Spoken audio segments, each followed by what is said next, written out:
Okay, what's with this? A private meeting on a private plane. I'm talking about former President Bill Clinton and Attorney General Loretta Lynch meeting privately on the ground on a private plane at Phoenix Airport. The meeting was yesterday, just hours before the release of the Benghazi report, and the local Phoenix ABC station got a tip that the meeting was going to happen. And after the meeting, at a news conference, Attorney General Lynch confirmed the meeting with the president had taken place. When I was landing at the airport, I did see President Clinton at the Phoenix airport as I was leaving, and he spoke to myself and my husband on the plane. Our conversation was a great deal about his grandchildren. There was no discussion of any matter pending before the department or any matter pending before any other body. There was no discussion of Benghazi, no discussion of the State Department emails by way of example. Radio host and editor-in-chief of Life Set, Laura Ingram, goes... I thought they were going to have to unplug them and plug them back in. We're fair, balanced, and unafraid online show now. Okay, what's with this? A private meeting on a private plane. I'm talking about former President Bill Clinton and Attorney General Loretta Lynch meeting privately on the ground on a private plane at Phoenix Airport. The meeting was yesterday, just hours before the release of the Benghazi report, and the local Phoenix ABC station got a tip that the meeting was going to happen. And after the meeting, at a news conference, Attorney General Lynch confirmed the meeting with the president had taken place. When I was landing at the airport, I did see President Clinton at the Phoenix airport as I was leaving, and he spoke to myself and my husband on the plane. Our conversation was a great deal about his grandchildren. There was no discussion of any matter pending before the department or any matter pending before any other body. There was no discussion of Benghazi, no discussion of the State Department emails by way of example. Radio host and editor-in-chief of Life Set, Laura Ingram, goes on the record. That's no big deal, Greta. I mean, you guys are conspiracy theorists over here. You guys think that something happened during this meeting? I mean, who knows? I mean, maybe they were just discussing gifts for grandchildren and, you know, burping techniques and all that. I mean, they always go to the grandkids, right, being a grandmother. Remember when Hillary, during the Benghazi thing, she's like, you want to know about my yoga routines and the emails? What do you mean about the emails? It's just my yoga routines and plans for my daughter's wedding. So now maybe they'll share that. You know, it is beyond me how tone deaf either one of them is on this. The whole idea when the Justice Department is investigating the emails and the server and everything else, and it's a criminal investigation according to Josh Ernst at the White House, and you've got the President of the United States married to a candidate who's being investigated, and they meet privately on an airplane, even if it's 100% innocent. How could you be so toned down? Well, it goes back to all the problems and the Clinton scandals during his time in the White House. Everyone always said that, how could he be this stupid? And we learn more in this, you know, the Secret Service agent's book of how stupid he was and how just blatant he was about not just appearance of impropriety, but actual impropriety. People walking in on him when he was with other people, allegedly.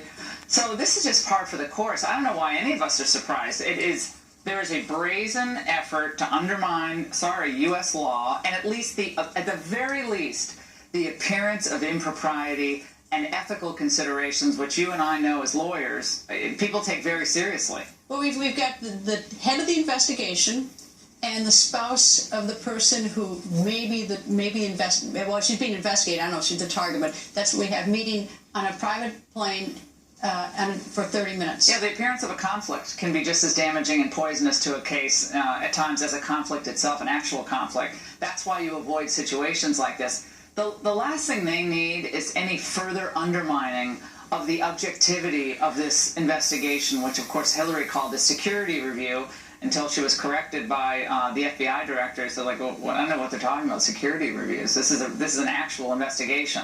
But the appearance of a conflict of interest of Lynch now, I think there's no doubt about it. Well, what do you think Obama's thinking tonight, finding out that his chief lawyer did this? And what do you think Secretary Hillary Clinton is thinking about the fact that her husband met with him? And this is awful. Depends on if she knew it depends on if she asked him to talk to her. I mean, who knows? I can't believe she'd be that stupid. I cannot believe anyone How would would you be stupid enough to think no one was going to find out about a private email server at a time where your husband's and your family foundation was soliciting donations from foreign governments? I mean, that is like the definition of stupid, yet she did that. So. But it's amazing. It's as though they're giving their political opponents ammunition every single day. Well, every single day, Greta, and the more we find out about emails that have been held back or other witnesses, taking the fifth, again, it just adds to the public's lack of belief and good faith in this investigation. And today was just another instance of it being chipped away again and again. It's not surprising, given the history of the Clintons and their brazen behavior. Well, this is what Josh Ernst said on June 9th about whether it's a criminal investigation. The president, when discussing this issue, in each stage, has reiterated his commitment to this principle that any criminal investigation should be conducted independent of any sort of political interference, and that people should be treated the same way before the law, regardless of their political influence, regardless of their political party, regardless of their political stature, and regardless of what political figure has endorsed them.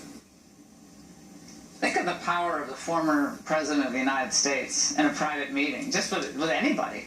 And he's a big deal figure. Well, I mean, says who knows what was said, Greta? Maybe nothing. Maybe it was all about, baby clothes or whatever. It doesn't even matter what was said. That's the thing. It could be totally innocent. It really doesn't matter because it's so profoundly... but it shows you how disconnected they are from public perception or any concern of public perception or integrity in the investigation. She should know better, too. Than She should. Yes, she should. But after that appearance down in Orlando, I'm not surprised by that either. Laura, thank you. Thanks. So, should Loretta Lynch recuse herself, take herself off the case from the Clinton email investigation? The on-the-record legal panel is here. Former homicide detective and criminal defense attorney Ted Williams and former prosecutor Katie Fang. Ted, first to you. Should she, as the chief lawyer on this case and this criminal investigation, should she take herself off it? Well, let me just say my friend Laura Ingraham is just too nice in regards to what she's had to say. We don't usually hear Laura that nice, do we? I think that the Attorney General has compromised the integrity of any independent decision that she could make in this investigation. Greta, look, I don't care how private, how grandmother it was, and it's the appearance. Hillary Clinton is under investigation by the FBI. Loretta Lynch is in a position where she is going to have to, at some stage, make a decision one way or another concerning the prosecution of Hillary Clinton. And to meet with the president's, with the potential presidential candidate's husband under these circumstances, she needs to recuse herself, and I guarantee you the drums are going to beat loud for her to do so. Katie? You have to avoid the appearance of impropriety as an attorney, and especially as the Attorney General of the United States. How much more important would it be for her to avoid this? She is ultimately the decision maker as to whether or not Hillary Clinton is going to be prosecuted for what happened with the Benghazi scandal. And, Hillary has said she's just like your abuela, but do you really think just right before the Benghazi report comes out, they only talked about grandchildren and golf? And think about this, guys. They are having this private meeting. They don't disclose it to anybody. If you had nothing to hide, why not let people know from the very beginning that you met and that you talked about nothing at all?